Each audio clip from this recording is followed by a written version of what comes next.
Good evening, ladies and gents. This is Detective Sergeant, and I'm hot on the trail of the missing host of this podcast, one Nick Scratch. Or, at least, I think I am. Well, things have gotten strange down here in the underworld of the sewers, and I think I might have gotten lost myself. Well, I'm close though. A few times I've seen a shadow around the corner, or heard some footsteps running away. Any day now I'll find Mr. Scratch, and then I can turn my attentions to getting out of here. But for now, let's take a look in the PMRP vault and find out what they have for this week. Ah, just in time for Memorial Day. A true story, this one. A tale from World War II about 4 men of faith who helped save hundreds from a ship that had been hit by a German torpedo. The story of their sacrifice and heroism is remembered every year on February 3rd, on Four Chaplains Day, with ceremonies and services honoring their memory. Here now is Christopher Lockhart's dramatization entitled, quite appropriately, The Four Chaplains.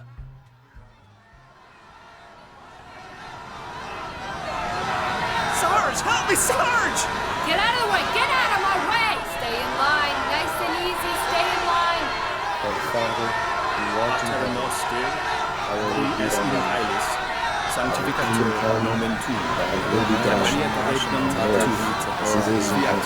Violentas Give us this day sicut our in daily caelo bread. et in terra. Forgive us our trespasses, Manum nostrum and forgive those who trespass against us. Hodie And et dimitte nobis debita nostra sicut et nos. Dimitimus debitoribus nostris glory, et ne nos inducas in tentationem, sed libera nos a malo. neshamot lifkarim metim. Shema Yisrael, Adonai Eloheinu, Adonai Echad. Good morning, Rabbi Good. Good morning, Reverend Fox. Are you sure your plate can safely bear such a pile of scrambled eggs? I should hope so.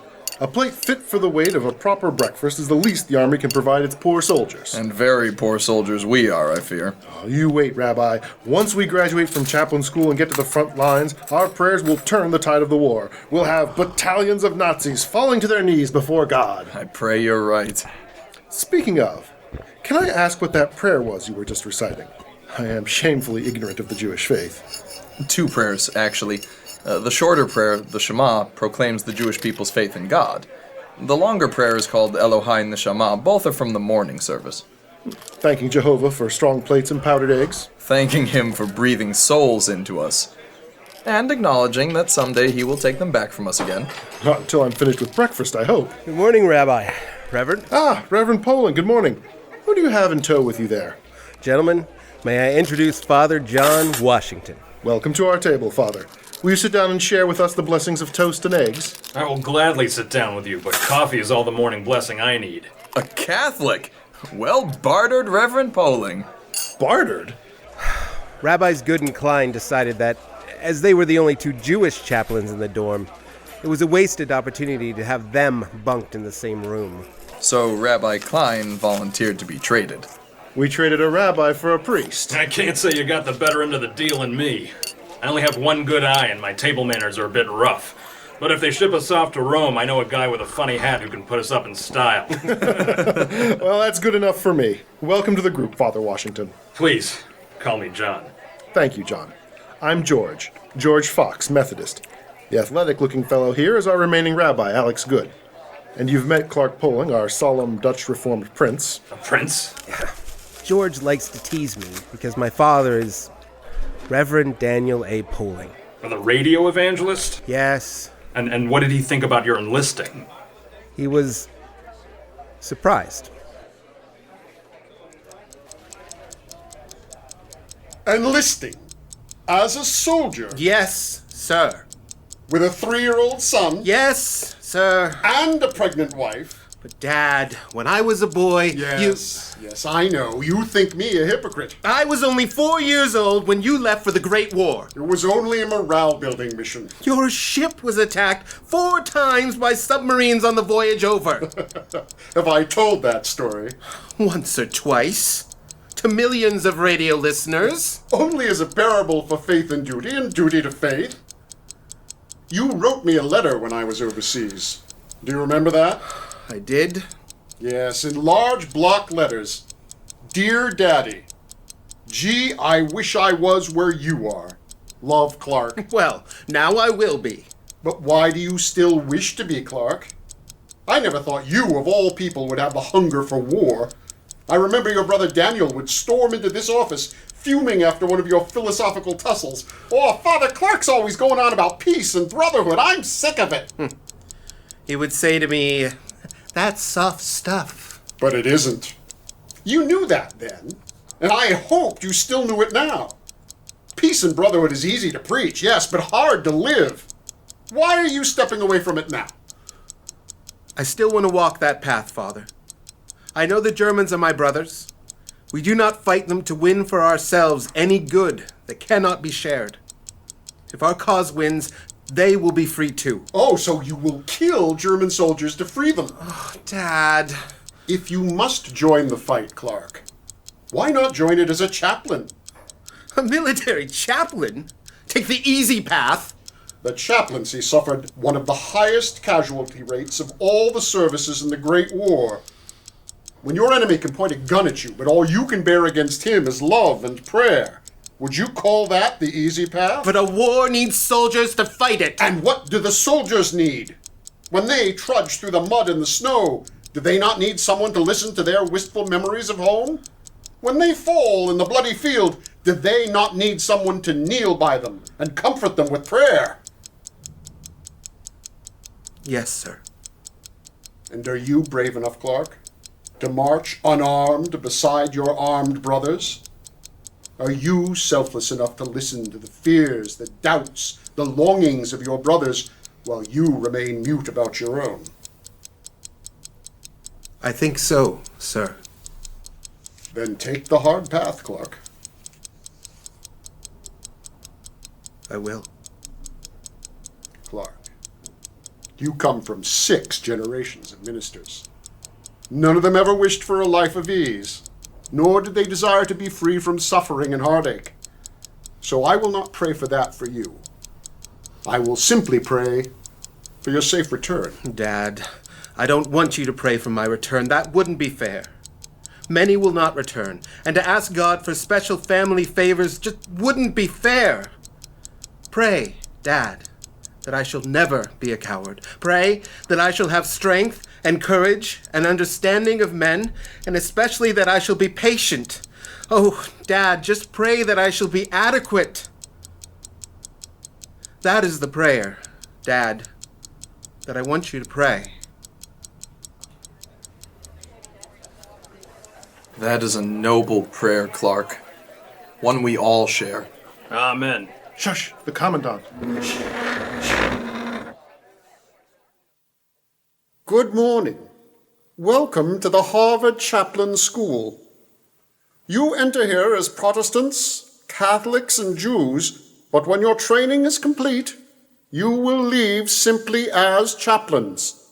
And as your training manual will tell you, the chaplain is the servant of God for all, and no narrow sectarian spirit should color his utterances, nor should his personal work assist only a special group. In your civilian life, many of you served congregations. I tell you now that you will be asked to give more of yourselves to the young soldiers in your care than you ever were asked to give to your parishioners. To have the strength to do so, every day you must strengthen your commitment to your faith, whatever that faith may be. So, if you take nothing else from here when you leave to report to your assignment, take with you this motto: Nemo dat quod non habet. No one can give that which he does not have. God bless you all. Our assignment. I wonder where it will be. I pray it will be on the front. I pray it'll have decent coffee. I pray we will be assigned together. I'll pray for that with you, Rabbi. After all the wheeling and dealing it took to bring us together, it would be a shame to split us back up again. Then a toast, gentlemen. May God see fit to keep us 4 together. To the bitter end. Just like this cup of coffee. Here, here.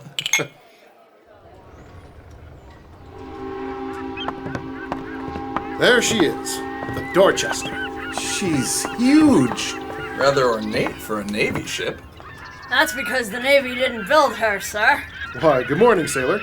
Do you serve on the Dorchester? Yes, sir. Ensign Simchak, Merchant Marines. I'm Reverend Fox. This is Reverend Poling, Rabbi Good, and Father Washington.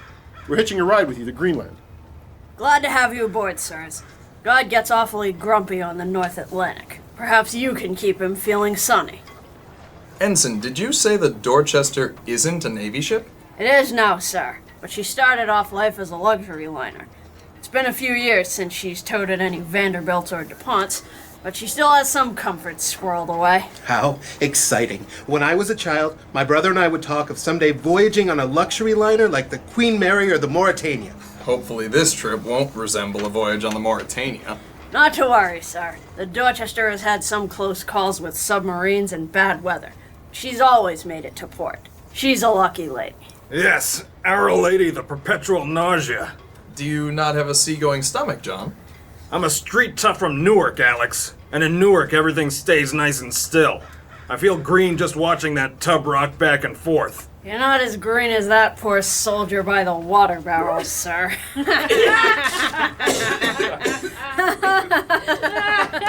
John, why don't you and Clark see if they need your help over there? I am going to pay my respects to the captain. Alex, why don't you board with me and see about our lodging? Okay, George. What's going on over here? Sir! Enough with the saluting! They have to salute you, John. We're officers. Why they make chaplains officers, I'll never understand. So the sheep will follow the shepherds, I suppose. Are you ill, soldier? McAdamy's been emptying his guts into that water barrel ever since he stepped onto the dock, sir. The boat will be in Greenland by the time he comes up for air. And he's not even on the boat yet. My teeth! What? My false teeth. They fell out into the barrel. Enough! I want you men to tip this barrel over and retrieve Private McAdamy's teeth. And one of you run over to the ship commissary to find him something to settle his stomach. I suggest strawberry jam, sir. Is strawberry jam good for seasickness, Ensign? Yes, sir. It tastes twice as good coming up as it did going down. Thank you for your sailorly wisdom, Ensign. Now help them in overturning that barrel. Yes, sir. Again with the saluting. You should have enlisted as an infantryman, John. Rifles and me don't get along too well, Clark. Because of that, it took some sly advice from my pastor, Reverend George Murphy, for me to successfully enlist at all. The Navy rejected your application, John. Yes, Father, I failed the physical. My eye. I didn't realize you had eye trouble. My right eye. It's very weak. A childhood accident. May I ask what sort of accident? It's a little embarrassing, actually, Father. I had a BB gun as a kid, and I was always showing it off to the boys in my gang. Well, one time I was posing with it at my side like I was a big game hunter, and it went off. The BB grazed my eye. I had to start wearing these glasses after that. It must have been tricky leading a Newark street gang wearing glasses. Yeah, well, every kid that razzed me got a mouthful of knuckle for his trouble, so... A tooth for an eye. You were still in the Old Testament stage of your religious tutelage, I see. I always told you I was a late bloomer, Father. Anyway, you'll be relieved to know you no longer have to find a new associate pastor. You no longer wish to be a military chaplain? Of course I do, but it doesn't look like God wishes it. You presume to know God's wishes, John? No, Father. Of course not. But the Navy made theirs clear enough. Thanks, but no thanks, Mr. Washington. What do you expect, John? Those squid doctors wouldn't recognize a good man if Roosevelt himself escorted one into their waiting room. The Army was good enough for me in the Great War. Squid doctors, Father? Squids is what we called Navy men when I was in the Army, John. You were in the Army? Yes. You'd know in an instant if you saw me peel a potato. I can finish a sack of them in 7 minutes. And do you know what the Army has besides the best potato peelers in the services, John? No, Father. What? A long line at the enlistment office. Everyone of good taste and sound mind wants to be an army man, so they need to conduct the physicals at a fast clip. What are you getting at, Father? How did the Navy doctor conduct your eye exam? Well, he told me to cover my right eye and read the chart, which I did. And then he told me to cover my left eye and read the chart, and I couldn't. Paid close attention to which eye you covered, did he? Well... John, take my advice. Go to the Army recruitment office. When the doctor tells you to cover your right eye, cover your right eye. And when he tells you to cover your left eye... Cover my right eye again? Blame your Catholic school education if you're caught. We're better at teaching right from wrong than right from left. But Father, that's cheating. I'm supposed to be a man of God. Do you think God is above a little chicanery? Abraham can attest he wasn't. But is that how I want to serve both God and my country? By lying? Does your weak eye blind you to God's love? No, Father. Does it blind you to your fellow man's suffering? No, Father. Does it blind you to your country's need?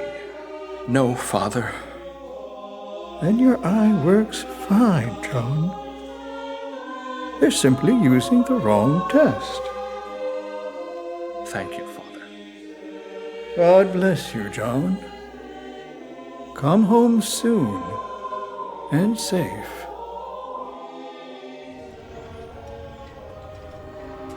If we don't want to swim to Greenland, I suggest we board, sirs. McAdamney, got your teeth? Yes, sir. Don't salute me. Just get on board, eat some crackers, and keep your molars in your mouth.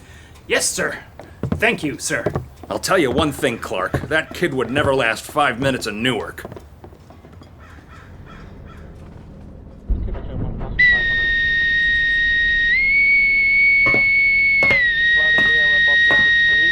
Captain, Army Chaplain to see ya. Senior Chaplain George Lansing Fox, Captain. Am I interrupting? Captain Hans Danielson. Pleasure to have you aboard, Chaplain. I have a few minutes if I can help you with something. I was more concerned with how I can help you, Captain. I and my fellow chaplains would like to make ourselves useful during the trip to Greenland. Help pass the time, keep up morale, that sort of thing. A splendid suggestion.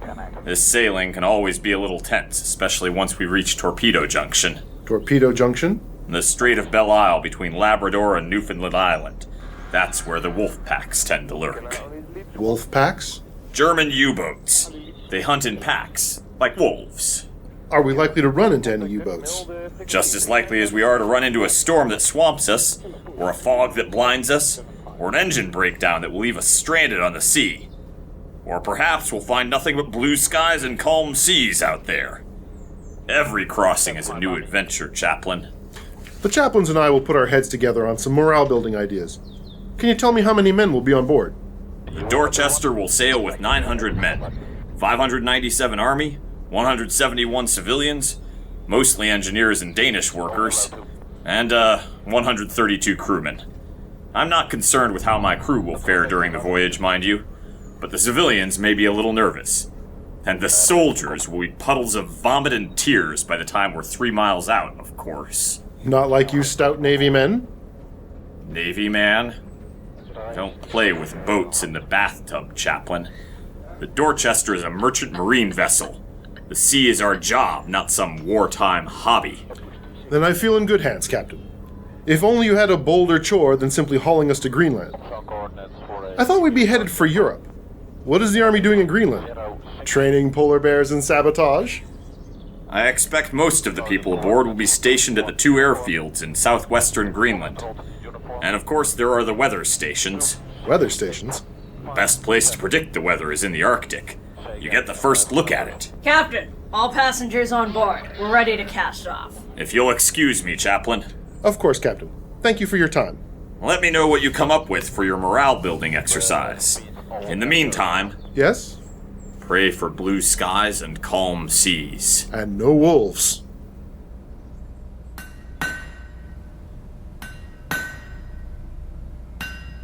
Is there a problem with that door, soldier? What's that? Oh, hello, Chaplain. Sorry for the noise. No need to apologize, Sergeant... Sergeant Warish, sir. Michael Warish. Why are you trying to remove that door, Sergeant Warsh? Are you participating in a scavenger hunt? Or are you simply claustrophobic? No, nothing like that, Chaplain. The idiot purser assigned me the stateroom to bunk in. That would seem like good fortune, wouldn't it? I was informed that the staterooms were reserved for officers. The officers are welcome to them, Chaplain. They're death traps. Here, take a look. The staterooms have these double doors, see? All tucked into each other, nice and tight, right? Very well fitted, yes. A little too well fitted, because when the torpedo hits... Torpedo? Chaplain, the submarines are gonna be as thick as ants on a jelly sandwich where we're headed. There'll be a torpedo or two, I figure. And when these torpedoes hit? Well then, something's gotta give somewhere. And if this bulkhead crimps up even a quarter of an inch with these doors fitted so tight they're gonna jam, and the poor sap on the wrong side of them might as well just climb back into his bunk and enjoy the trip to the ocean floor. So you're engaging in some remodeling? That was the idea, but the pins on these hinges ain't budging.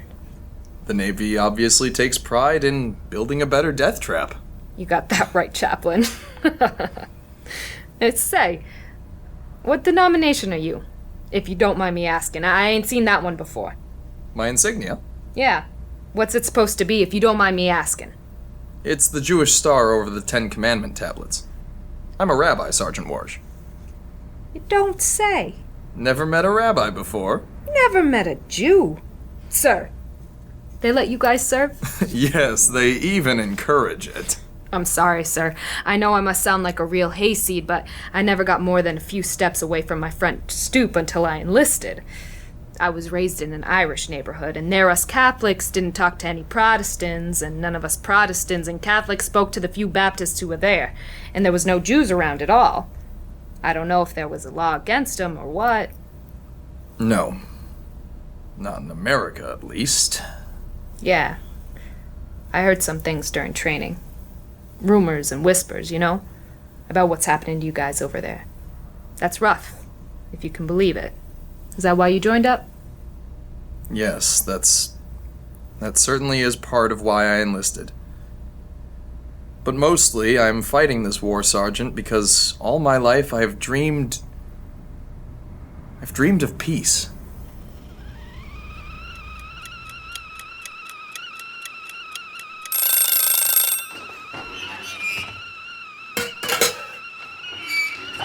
You interrupt my bacon for this news? I admit the news is not as sweet as your Hamantaschen, Mother. Would you like one? Yes, please. Careful. Hot. Thank you. Tea? Yes, please. Careful. Hot. Thank you. So, the army. Yes, Mother.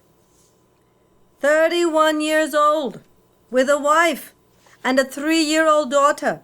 You remember them, don't you? Yes, Mother. I remember them very well.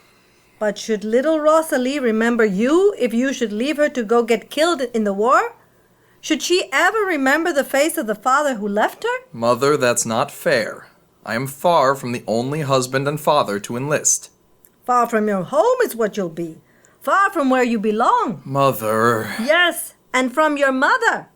Is it not painful enough for me that Joseph and Moses have left me for this war? I don't recall my younger brothers receiving a tongue lashing over Hamantaschen and tea. If they hadn't enlisted, they would have been drafted. This army of yours would have taken them with one hand or the other. But you are old. They would have left you alone, Alex. They would have left you and your family in peace. Like Hitler is leaving the Jews of Europe in peace. They are not your family. They are my family. And not simply the Jews, the Gentiles and the Gypsies and the weak and the lame and all the others that are being crushed by the Blitzkrieg. They are my family, Mother. The rabbis at school. They would write notes to me on your papers. Those papers you would write about bringing the faiths together, about how the Christians and the Jews all wanted simply to live in a just and loving world, and why couldn't they work together to build such a world? They would write me notes that say, "Your son is going to be a great man someday."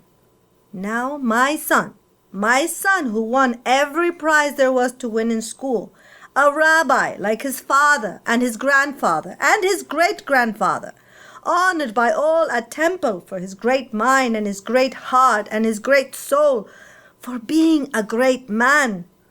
My son wants to be a soldier with his gun and his bullets and his war. What happened, I want to know, to that little boy in the window? First of all, Mother, I won't have a gun or bullets. I will have my faith and my courage, and maybe a helmet if I don't forget and leave it behind in my tent. Always the forgetful one. Secondly, do you remember when I was 10, on Armistice Day, I walked alone to Arlington National Cemetery to attend the ceremony at the grave of the unknown soldier? No, I do not remember. What mother would let her 10-year-old boy walk all that way? I don't believe I asked your permission, actually. And I believe Father had some stern words for me when I returned home. But I remember the day very distinctly. The flags, the flowers, the politicians in their tall hats, the solemn, rigid soldiers. And I remember the questions in my head. Who was this soldier being honored? What was his religion? What was his race? I didn't know. No one knew. No one could know. All anybody knew was that he had answered his country's call and gave his life for its need. And that was, it seemed, how it should be. No race, no religion. In the end, he fought only for the true brotherhood of man. Your father, he would hear you make these speeches and he would shake his head and sigh. He should be an engineer with that mind, he would say, not another rabbi with empty pockets. He would tell me it was more profitable building a bridge between riverbanks than between races and religions. Build your bridges here then, Alex. Stay at home and raise the spirits of the families whose sons and husbands are away at the war. This is my time, Mother. For all my life I have dreamed of helping to usher in a century of humanity imbued with a spirit of brotherhood and democracy. Pearl Harbor was either the death knell of that dream or its birthing cry.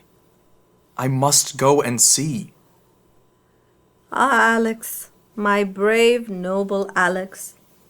You have always talked like this ever since you were a boy.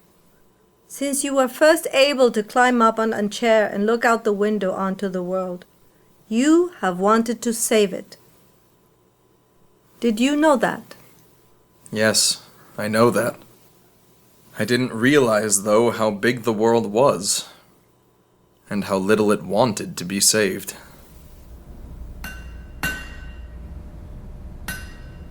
Oh, God damn it! Oh, sorry, sir. That's all right, Sergeant. Gosh darn it, doesn't quite have the same medicinal effect, does it? I suppose not. I'm giving this up for a bad job, though. I'm gonna go find somewhere else to bunk. In the common berths? Jammed into a crowded hold at the bottom of the ship? That's as much of a death trap as this stateroom and without the creature comforts. No, sir. I'll look for somewhere that will allow me 40 winks and a clear path to the lifeboats. If I find a place, I'll let you know, sir. That's kind of you, Sergeant. No objections to a rabbi in the neighborhood, then? We're a long way from my front stoop, sir. It's time I got used to the idea.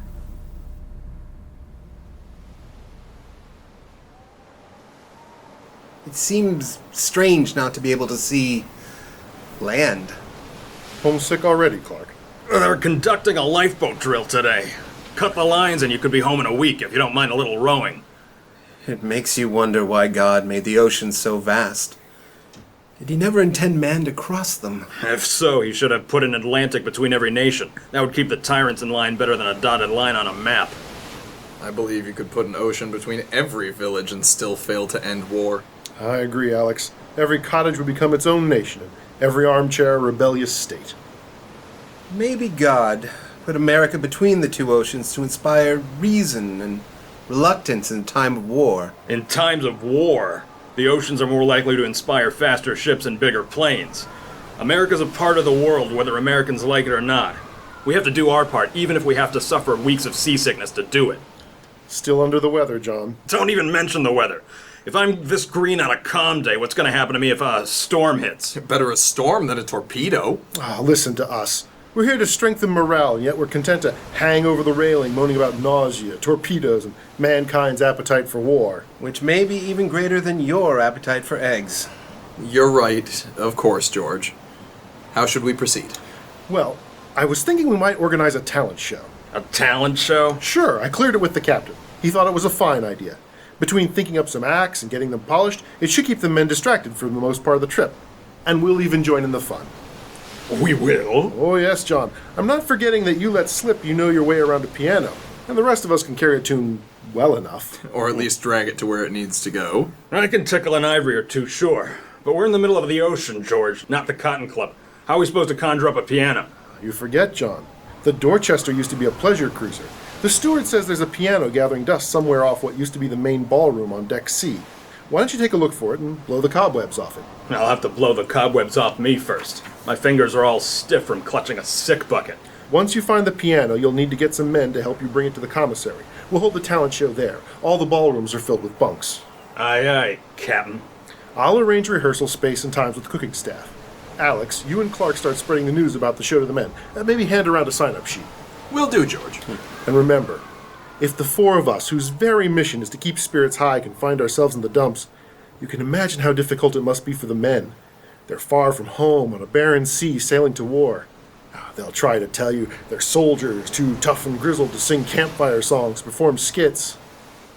But this could be their last chance to forget that they're soldiers and remember who they were before they ever heard of this damn war. Don't let them pass up that chance. We won't, George. We promise.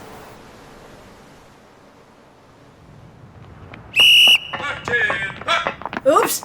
Pardon me, sir. Oh, my fault, sailor. I forgot they were conducting the lifeboat drill on this deck. Why, it's you, Ensign Simchek. Hello, Chaplain Fox. How's life on the sea treating you? Better than it's treating Father Washington, that's for certain.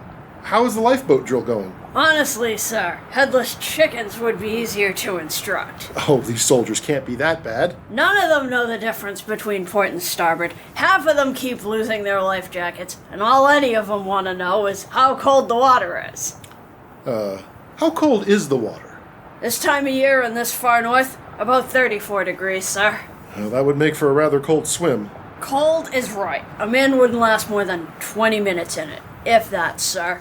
If these headless chickens would just pay attention, none of them would get their feathers wet. We have 13 lifeboats, 45 inflatable rafts, a motorboat, and 2 wooden rafts, enough emergency craft for everyone on board. And they're at Susie. But look at them, Chaplain. Oh, they'll get the hang of it, Ensign. Let's hope so, sir. Say, shouldn't you be participating in the drill, sir? I suppose I should be, Simchek. But we chaplains are on a secret mission today. I promise I'll attend the next one. I don't know if we'll have the chance to conduct another drill, sir. Word is there's a storm sitting between us and Greenland. A big one. Oh, dear. You better teach me the basics quick then, Ensign.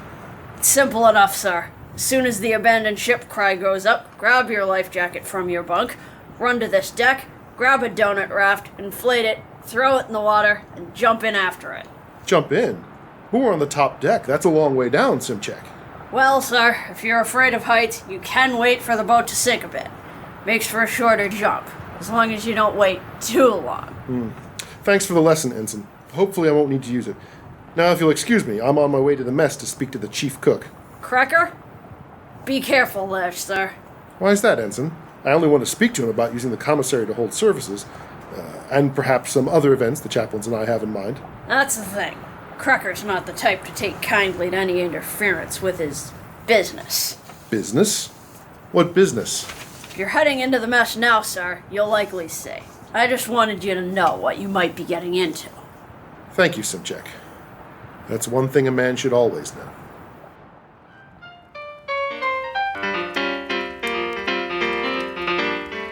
We interrupt this program to bring you a special news bulletin. The Japanese have attacked Pearl Harbor, Hawaii by air, President Roosevelt has just announced. The attack also was made on all naval and military activities on the principal island of Oahu. The details are not available. They will be in a few minutes. The White House is now giving out a statement.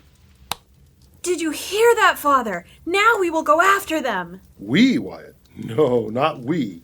But, Father... No buts. You will stay in school until you graduate, Wyatt. But that's not fair! When you were my age... Yes, when I was your age, I left school to fight in the Great War. And what happened to me? Sure, you were wounded, but... I was nearly killed, Wyatt. With my life still barely lived. With my duty to God barely begun. But you kept your duty to your country. Yes, I did. Well, that's all I want to do, Father, my duty. And you'll have your chance, Wyatt. There will still be plenty of war to fight after you graduate. You'll be free to make your own choice then. But, Father, how can I bear to spend 6 months stuck here with you and Mother while everyone I know leaves to fight? You won't be. I won't be? I won't be what? Stuck here with Mother and me. I'm enlisting. What? You're joking, Father. I suspect your mother won't find it so funny. But you're 41. And you're back. Yes, still filled with artillery shrapnel. You know, Wyatt, there's nothing more embarrassing than being demoted from ambulance driver to ambulance passenger. Yes, Father, so you've told me 100 times. You're an old soldier with tired stories. Stay home and keep telling them to me. I can't, Wyatt. Father, you've done your duty. And I will continue to do my duty. To country and to God. What duty does God require you still to perform on the battlefield? To counsel and comfort young men like you. Young men who leave school and home to fight a war that old men like me dreamed up. Young men who suddenly find themselves 1,000 miles from their fathers just when they need them most. Need them to wipe the mud off their faces and push their guts back through the bullet hole in their stomachs. Listen to their last fearful whispers. Close their eyes when the final breath has left them. That's the duty God requires from me on the battlefield, Wyatt. Yes, Father. I'm sorry, Father. You don't need to apologize, Wyatt. You just need to promise me. Promise me that you will care for your mother while I'm gone, and that before you leave her to fight this war, you will look in your heart to find what your duty is. Don't ever let another man tell you your duty, Wyatt. That is for God to tell us. Yes, Father. Now, turn the radio back on and let's see what I've gotten myself into.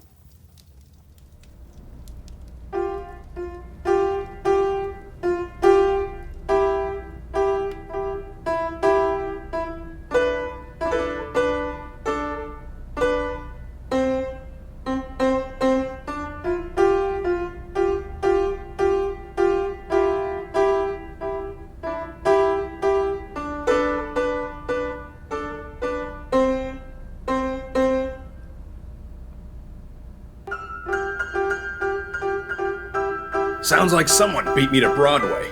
You there, Private? Yes, Plaza Washington? McAdamney, is that you? Yes, sir. Nice piano you have there, McAdamney. Yes, sir. Thank you, sir. Someone swapped the blankets and pillow from my bunk, so I was looking for spares here in storage, and, well, I found this. That's not likely to keep you as warm at night, son. No, sir. And chopsticks isn't much of a lullaby. No, sir. You sound a little funny, McAdamney. Your teeth bothering you? I don't have them in, sir. They're gone, too. They swiped your teeth? Yes, sir. Who?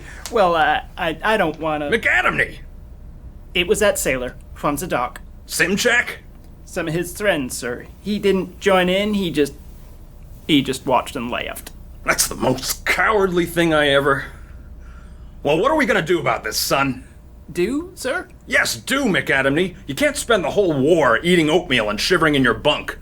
You gotta nip this bullying in the bud. You gotta put some knuckles into someone's snout. Let them know you're not gonna sit for it. Are you allowed to tell me that, sir? Listen, McAdamney, I was a bully myself once, and bloodying my nose never failed to get my attention. You, sir? But you're a... I wasn't born with a white collar around my neck, son. I was a rough-and-tumble kid in a rough-and-tumble neighborhood in a rough-and-tumble city. It almost took losing my eye to see what my life was going to be like if I didn't smarten up. How about you, son? Me, sir? Yes, you. How'd you lose your teeth? Oh, well, teeth don't last long in the hollows of West Virginia, sir. The Army gave me my new set when I signed up, just like the recruiter said they would. My pappy said not to believe him, that the government don't do nothing but lie, but They came too for me, sir. I did my part, and they did theirs. Funny. That's the same thing I came to find out about God. I did my part, finally, reluctantly, and he did his. You should be a priest, McAdamney. Do you recommend it, sir? Well, I'll tell you, McAdamney. A church stays nice and still, and I don't have to hide a sick bucket behind the altar. Not that some of my parishioners don't look a little ill when my sermon keeps them too long from their chicken dinners. That sounds nice, sir. Do you happen to be able to read and write to be a priest? Can you read what God's written on your heart, son? I think so, sir. Then you'll be a better priest than most, McAdamney. Here, slide over on that bench a bit. So where'd you learn to play chopsticks? Is that what it's called? I saw a little girl play it on one of those department store pianos. When I got off the train, I had some time before I was supposed to report to the docks, so I walked around the city. I wanted to see everything I could see. You know, while I had the chance. McAdamney, before you're done, you're going to see the whole world. I promise you that. But first, you're going to have to learn how to play chopsticks properly. Second, you're going to need your teeth back. We'll polish up the first before we polish up the second. Now put your hands there, right there. Now hold them like mine, and follow my lead.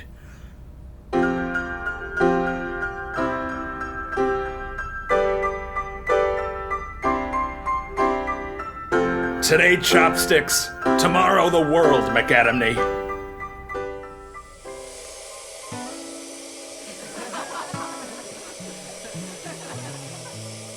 Do you hear that, Clark? Somewhere here in Hold C, our introductory act is warming up. Stalking a talent show may be easier than we thought, Alex. You interested in that hillbilly, sir? Sergeant Warish! Reverend Pauling, this is Sergeant Warish. We were almost neighbors, but prudence and an unworthy mallet have kept us apart. Pleased to meet you, sir. Likewise. Why are you down here, Sergeant? I thought you said the holds were as dangerous as the staterooms. They're worse, sir. See all these pipes the boys have their duffels hung from?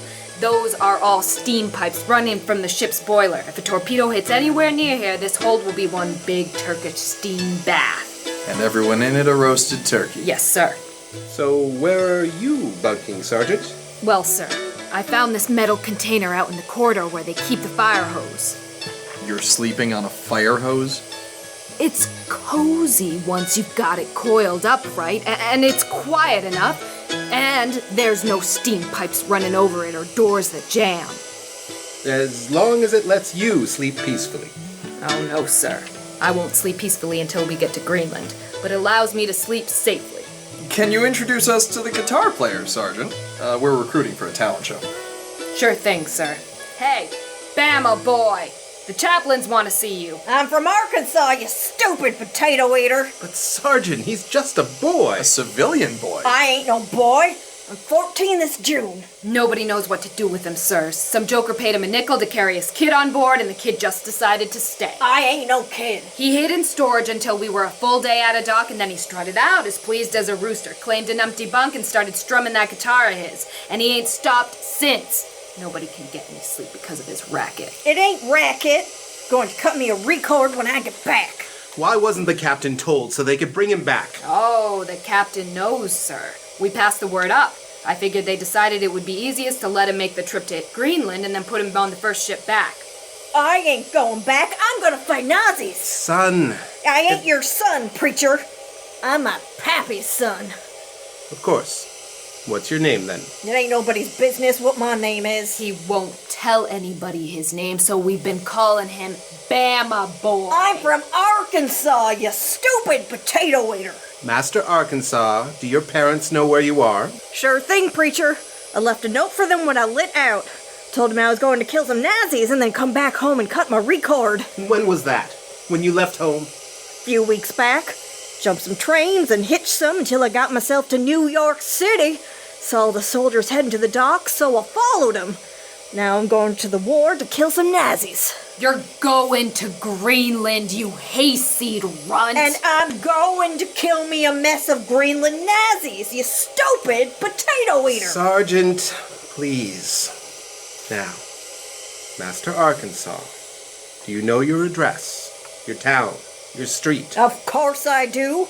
I ain't no simpleton. Good. Why don't you give me your address then, and I'll write a letter to your mother and father. What you gonna do that for? Well, to let them know you're all right. They know I'm all right. I told them I'd be all right in my note. You just want to send me home? No, I don't. Not yet, anyway. Every young man deserves a chance to roam outside the range of his parents' voice. Sometimes that is the only way to hear the voice of your own heart. You ever run away from home, preacher, when you was a kid? Yes. In fact, I did. Really? Really. Why? Well, because I was having trouble hearing the voice of my own heart. God's voice. So I needed to go somewhere quiet. Where did you go? My family spent summer vacations in a cabin in the mountains. One morning I set off to hike to the top of the highest peak. I didn't return that night, nor the next day. My family was frantic with worry. The third day, my father climbed the mountain in search of me. He found me in a lean-to shelter I had made, staring across the range, listening. Did you hear anything? I think so. A word or two. Enough. Couple of words don't seem hardly enough. It's true, a couple of words isn't much, but they were enough to change my life. Now tell me your address, so I can send a couple of words to your parents. But just to tell them I'm okay. Right, preacher? And to let them know you're going to be the opening act of our big talent show. I am? Yeah, I hope so. What kind of talent show? Oh, singing and playing and maybe some skits. It all depends on what the men sign up for. Well, why would I want to be in some stupid talent show? I play 2 Sundays a month at the church and every Friday night with a summer jamboree. That's just it. I'm worried none of the men will sign up because they'll have stage fright. I need a seasoned performer to start things off, show them how it's done. Nobody here likes my singing. I don't think that's true. No, he's got that exactly right, sir. Sergeant. I think it's probably just a little jealousy on their part. Here's a young man, just as brave as they are, just as patriotic, who plays and sings like someone on the radio. I was on the radio once, during the state fair. I sung right into the man's microphone, and he told me everyone in the county could hear it. There you go. You're an established entertainer. They're worried you're going to steal all the girls away. Girls? What girls? All those Greenland girls.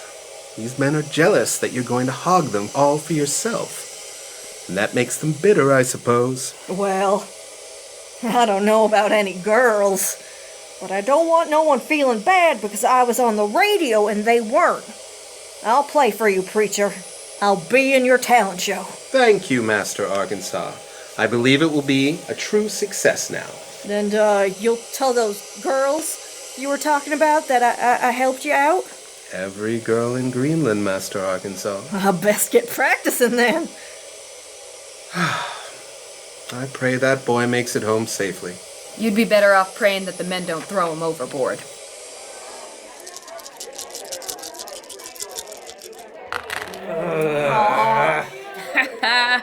Hard way 8.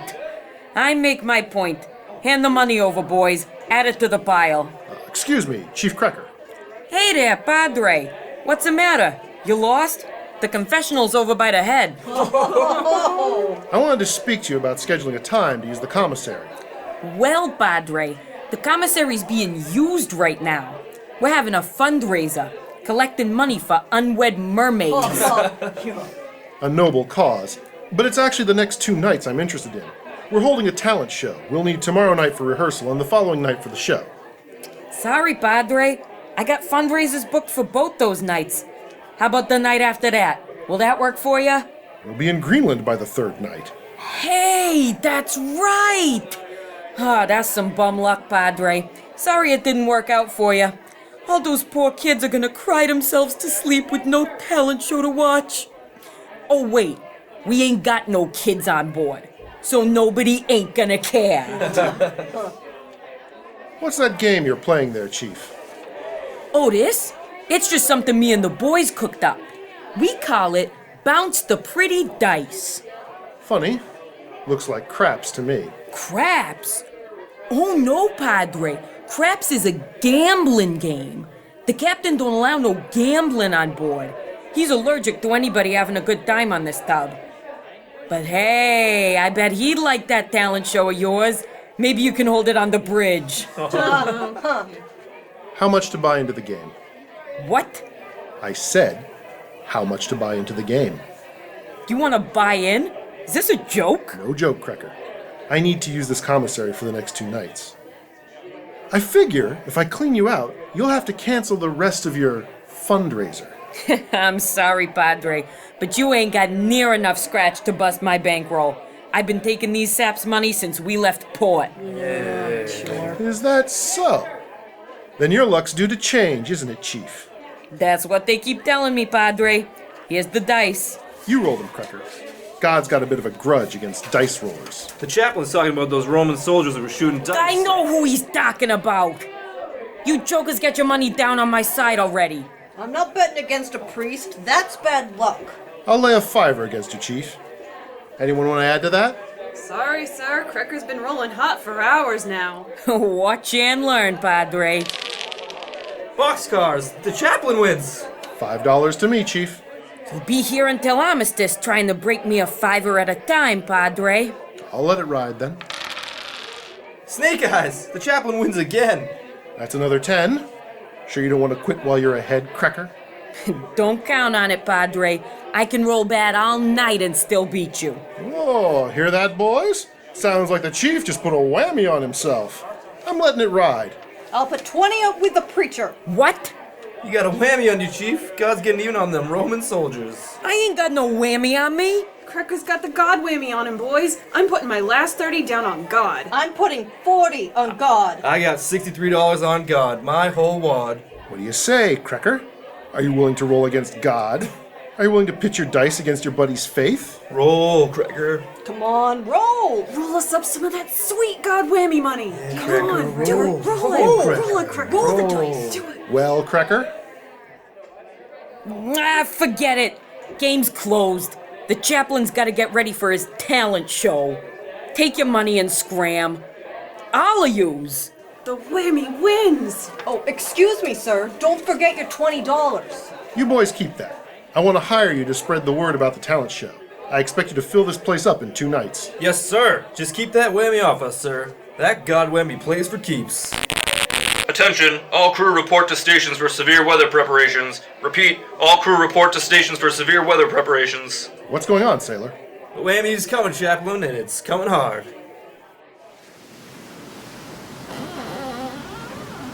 Are you sure you wouldn't rather ride out the storm in your cabin than on the bridge, Chaplain Fox? The chaplains and I thought we'd walk the ship to see if we might comfort the fears of the men. But everyone is too busy hunching over pans, pails, and porcelain to pay our ministrations much heed. So we swung by the commissary to grab crackers and fruit to pass out to the nauseous. Did Cracker give you any trouble? I heard you put a crimp in his side business. He was too busy with his broom and dustpan to put up an argument. The storm has tossed everything off the shelves. The mess hall is ankle deep in broken dishware. We offered to help, but only got a snarl in return. So I sent Chaplains Good and Pulling to distribute the food while I paid a visit to you. And Chaplain Washington? Poor John is so seasick he can barely stand. Right now he's hearing confessions in Hold B and serving as Green Guild proof to the men that God is sparing neither sinners nor the saints with this storm. If it makes Father Washington feel any better, tell him that even some of my most experienced hands are feeling unsteady. This is the worst storm I've seen in the 30 years I've been sailing the North Atlantic. The decks are crawling with your men. Is it safe to have them working during this? There's no choice. The pumps require constant maintenance under the strain of all the water flooding onto the ship. I have crews of men chopping away at the tons of ice from the frozen spray, so the weight of it doesn't pull us over. The guns still need to be manned. The guns? Are we likely to be attacked in the middle of this storm? When a U-boat is submerged, it has to run on its batteries and can only make 5 or 6 knots.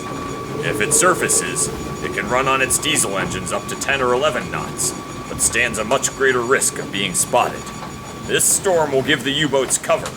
They'll run on the surface and hope the waves will keep them hidden until they get into torpedo range. Can we outrun them? We could. The Dorchester can make 14 knots. The other ships in the convoy are slower than we are. Some of the cutters can only make 11 knots, and average 8. Well, what's the use of traveling in the convoy then? The Dorchester would be helpless alone against a wolf pack. She has her guns, of course, the 20 millimeters and the 3.5 inch. But she was born a pleasure boat, not a battleship. She's nowhere near as nimble as the cutters and fighters. And the convoy ships have the depth charges, which are the true fear of a submarine crew. So we'll sail as slow as the convoy's slowest, and be thankful to have them protecting us. Are we in great danger then? Every crossing is a great danger, Chaplain. War is about one of the most dangerous things there is. As well I know, as much as I try to forget. Forgetting can be a blessed thing, Chaplain. A talent show of yours, for instance. That will do much to help the men forget dangers they can do nothing about. I'm afraid the talent show is a lost cause, Captain. Despite my fervent prayers, a man can't sing with his head in a bucket or play guitar with his arms wrapped around a commode. Have more faith in your prayers, Chaplain. Radar shows that we'll have sailed clear of the storm by midday tomorrow. I'll send a crew to help Krecker get everything stowed away in time for your show tomorrow night. Excellent! I only wish the storm would let up in time for me to finish drilling the men on the evacuation procedures. But I fear that's not to be the case. Well, we may escape the need for them. By the time you've finished belting out your last note, we'll have reached the icebergs, and any U-boats will have to peel off. And the next morning, Greenland, God willing. I pray he is, Captain. I pray he is.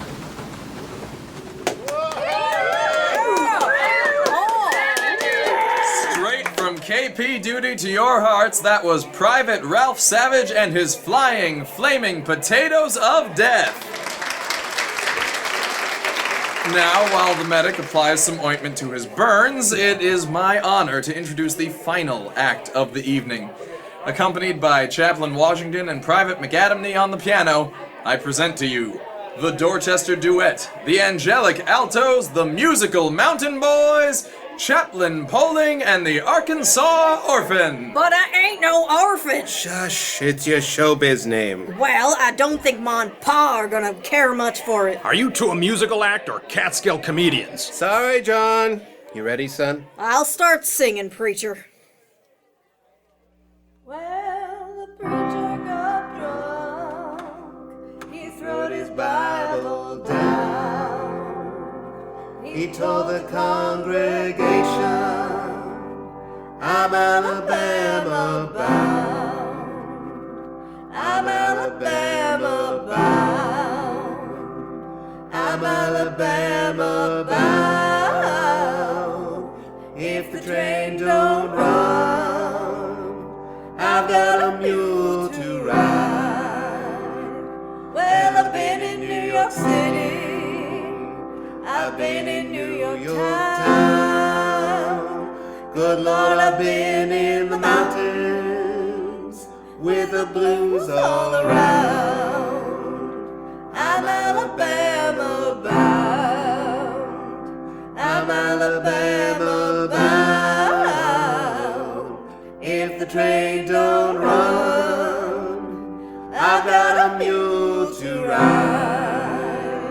Well, I jumped in the river and I started to drown. I spied a red-headed woman. Good Lord, I couldn't go down. I'm Alabama bound. I'm Alabama bound. If the train don't run, I've got a mule to ride.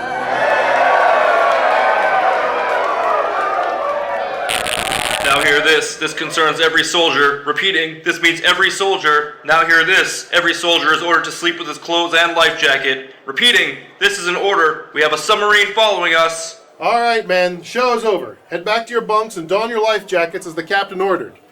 It's too hot in the hold to sleep with clothes and a life jacket on. If the torpedo hits, you'll get to cool off with a nice dip in the North Atlantic, McAdamney. John! Go back to your bunk, Private. Do as you're ordered. Yes, sir.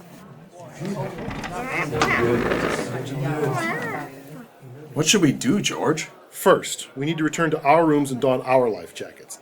Then we should each of us spend the night in one of the holds, to be on hand, to keep the men calm, keep the spirits high. I can't help but think we'd be of more use on the deck, keeping a lookout for the subs. Or manning the guns to blow it out of the water. I understand how you feel, but you both know that's not our duty. There are plenty of men on board with sharper eyes. Don't rub it in, George! And better aim. And the decks are teeming with finer sailors and the holds with stouter soldiers. Now he is rubbing it in. But every one of those men has one thing that will hamper him from doing his jobs to the best of his ability tonight. That will clog his thoughts and slow his actions. A heart full of fear. We will have that too, George. Yes, Alex, we will. But our faith gives us the strength to carry the weight of that fear. And it gives us the strength to carry the weight of the men's fear, too. All those who wish to unburden themselves of it. Like St. Christopher bearing the Christ child across the river. Yes. We will bear these men across this long night and deliver them safely on to morning. Now go. Keep safe and keep faith.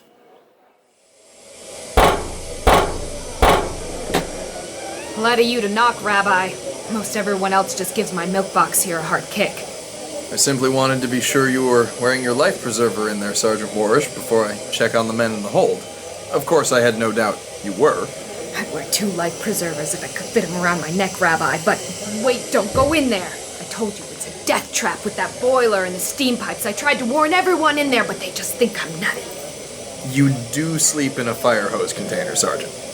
Well, we'll see who's nutty when a torpedo hits. You almost sound like you'll be disappointed if one doesn't. Now, sir, don't get me wrong, I'm no more in the mood for a midnight swim than anyone else, but why should a fella have to get an earful from a bunch of yahoos just because he takes some precautions?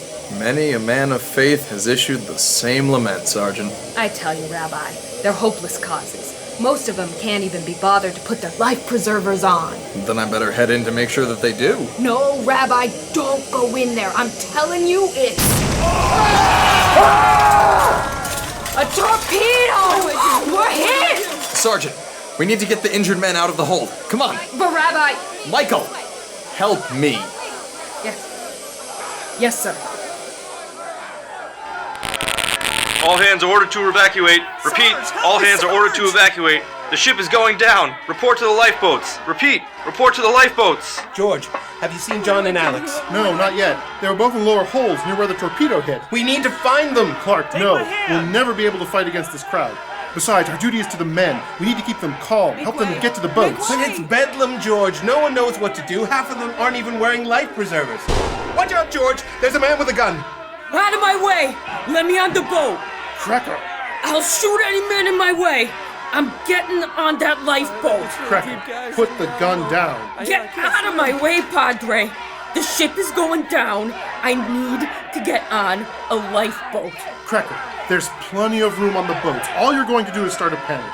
Put the gun down. I'm warning you, Padre. Man of God or not, I'll shoot you where you stand if you don't move. We're all gonna die if we don't get off the ship. We're only in danger if we don't keep our heads. Now give me that gun. I warned you, Padre. I warned you, and now you're gonna get out of my hair once and for all. George! I'm okay, Clark. It wasn't me who was shot. Mother of mercy. I'm dying. Are you hurt, Chaplain? Captain, your gun. It was you? I had no choice. Padre. I'm here, Cracker. I'm cold. I can't feel. Shh. Stay still, Cracker. Stay still. We need to find you a... It was the whammy, wasn't it, Padre? The god whammy.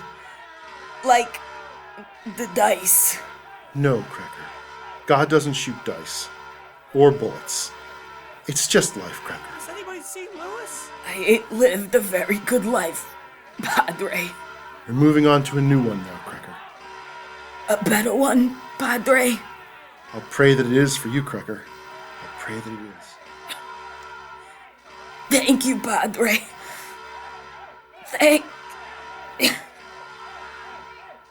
Goodbye, Cracker. And good luck.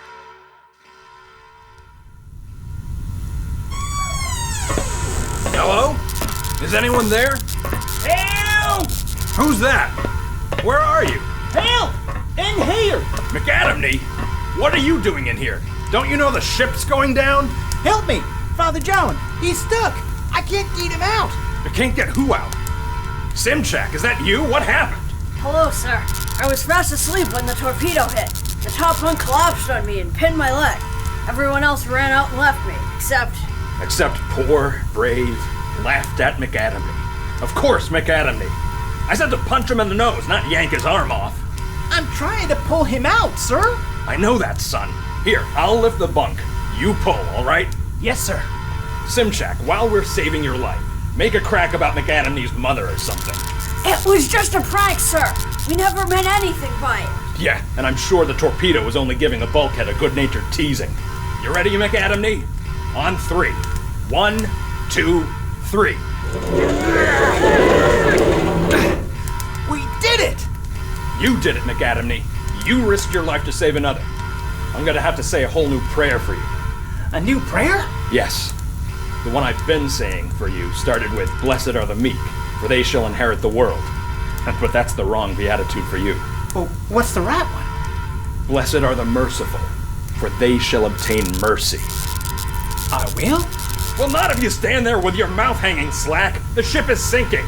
Get to the lifeboats and drag Simchak here with you. What about you, sir? I'm gonna take a last look to see if there are any more heroes trying to get themselves drowned.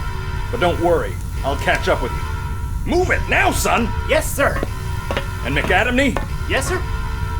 If you still want to punch Simchak in the nose before you throw him on a lifeboat, I think God will let it pass. Yes, sir! The lifeboats are full! The lifeboats are full! Throw a donut raft over the side and climb down the ropes into the water! Captain, the lifeboat's filled up too quickly. There's still scores of men to evacuate. I know, Chaplain.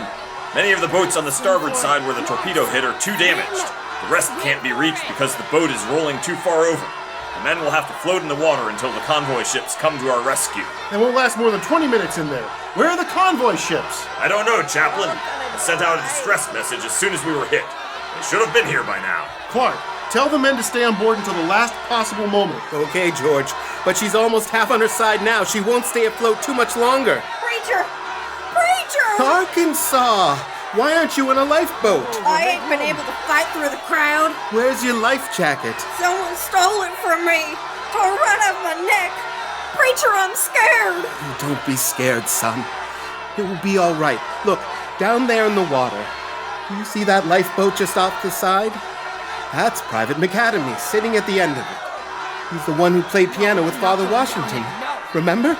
Climb down the rope here and swim to that boat. McAdamney will pull you up. But preacher, I don't know if I can swim all that way. Oh, don't worry. Here, put on this life preserver. This will keep you afloat until you reach the boat. But preacher, that's yours. Don't argue with me, son.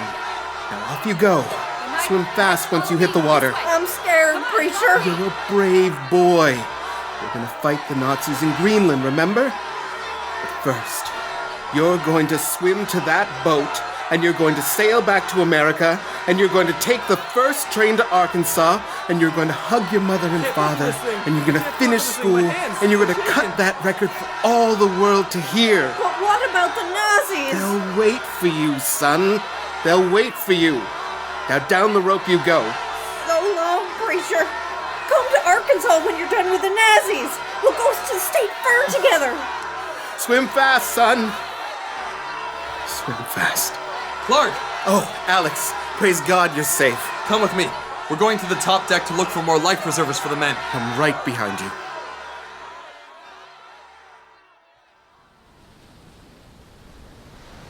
All the lockers are empty, George. No life preservers to be found. Okay, John, maybe it's time we think about... Wait, where's your life preserver? Mine? I gave it to McAdamney. He was too busy playing hero to grab his own from his bunk. Yours seems to be missing too, I might point out. I gave mine to one of the men who missed out on the lifeboat. Alex, any luck? No, George. I couldn't find any life preservers in the officers' cabins. How about your own cabin? Wasn't there one in there for you? Oh, mine. Well, Warish and I pulled a badly burned man out of the hold. His life preserver had burned off him, so I put mine on him before we loaded him onto a boat. I suppose we'll have to cling to Clark then. Actually, George. Clark? Now where's your life preserver? On the way to Arkansas last I checked, and I didn't find any replacements on the bridge. A fine bunch of scavengers we turned out to be. Well, we've run out of time. The ship's only minutes from going under. We'll have to hope we can find something to cling to in the water. Still no sign of the convoy ships. Look at all those poor souls in the water. Freezing. Terrified. Hopeless. Is it me, or do they seem to be looking up at us? They're probably wondering who the lunatics are eager to ride the ship to the bottom of the sea. George. Yes, Clark. They're looking to us for comfort. I suppose they are. Let's give it to them. Well, once we're in the water, we can... No, George. Once we're in the water, we'll be fighting for our lives just like they are. We four, frightened, struggling men in a sea of frightened and struggling men. But up here... Up here we are a comfort. 4 men full of... calm. Faith. Peace. Prayer. Let us pray then, gentlemen. Let us pray for those poor souls below. Let our prayers be perhaps the last thing they hear in this world. Will you take my hand, George? We will all take hands. As we will all take strength. From each other. God bless you all. Pater noster, es in caelis, sanctificatur nomen tuum, adveniat regnum tuum, fiat voluntas tua, sicut in caelos et in terra. Panem nostrum quotidianum da nobis hodie, et dimitte nobis debita nostra, sicut et nos dimittimus autoribus nostris, et ne nos inducas in tentationem, sed libera nos a malo. Adonai Eloheinu, Adonai Echad. The USS Dorchester sunk on February 23, 1943. Only 203 of the 904 men aboard survived the torpedo and the icy waters. Among those lost were Army chaplains Reverend George L. Fox, Rabbi Alexander D. Good, Father John P. Washington, and Reverend Clark V. Poling. On July 14, 1960, Congress posthumously awarded the 4 men a special award, the Chaplain's Medal of Heroism, to recognize their heroism and self-sacrifice. Thank you for listening to our production.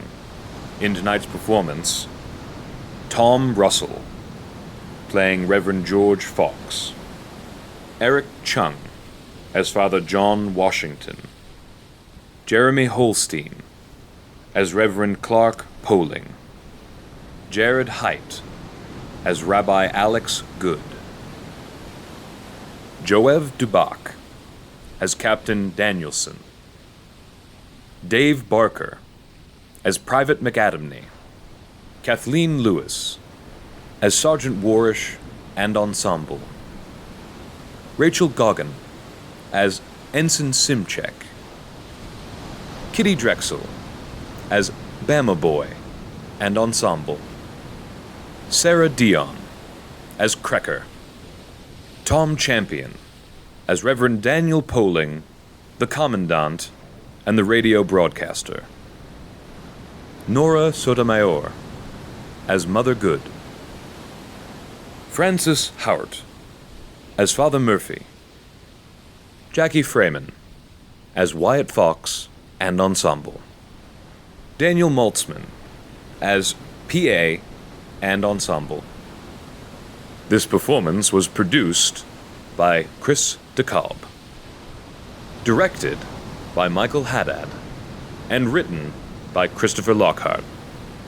Thank you, and good night. Thanks for joining us for this episode.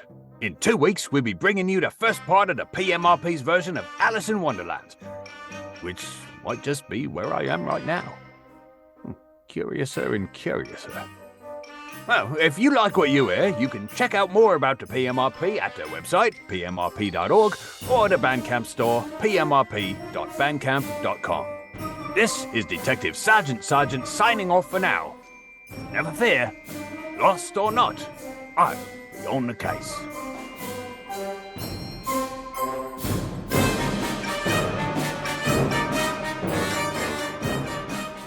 This has been a production of the Post Meridian Radio Players, copyright 2024.